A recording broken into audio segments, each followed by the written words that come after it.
Lalaking gikinahong nangawat sa usa ka machine shop sa barangay Gunob, Lapu-Lapu City. Naposilan sa dala niyang armas. Siluan meron din na doon ay live update nini. May, kumusta diyan?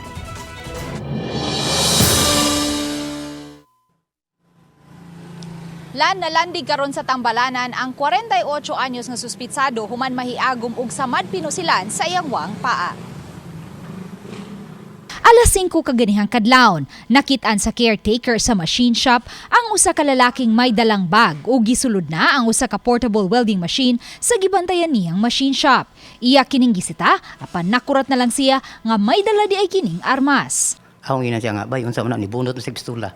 Pagkana niya ana, akong giilog dayon kay duol naman kay kustanan. Akong gipaubos, ni buto man na. Pagbuto ni dagan ko ni atras ko ni nagpalayo ko. Nag-abli ko git. Mihangyo ang caretaker nga itago lang ang iyang identity aron usab ka protehian ang iyang seguridad. Apan iyang gitataw nga dili siya ang nakakablit sa Calver 38 revolver, dihang nag-inilugay na sila sa suspitsado. Wa ko magkablit. Murag ang iyamang kamot may nailawom. Ang ako na ibabaw. Ako ra man giana siya. Matod sa igsuon sa biktima, wala siya masayod sa aktwal nga panghitabo apan nasayran lang niya nga naabot ang iyang igsuon sa dapit aron mangayo og tabang. Kana siya ma'am, sakra niya kabuhi ma'am. Nito kara yang kuan ba? Na-nervous na siya.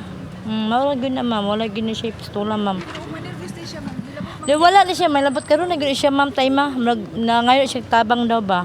Gisusi pa sa kapulisan ang background sa suspitsado kung nalambigit ba usab kini sa uban pang mga insidente sa pagpangawat. Based sa kuan pod, ingon sa mga katawhan diha, so naay manginumay ni sugal niya, wala na ila klaro ang pamilya bakay biyaan sa iyahang asawa sa iyang mga anak. So particularly wala nagay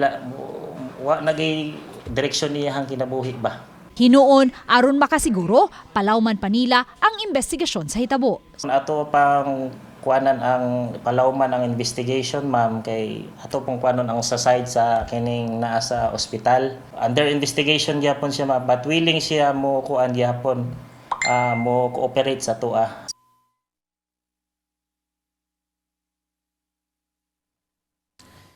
Gibalhin na karon sa usa ka tambalanan sa Cebu City ang suspitsado aron maoperahan. Samtang giandam na usab sa kapulisan ang kasong robbery nga ipasaka bato kaniya.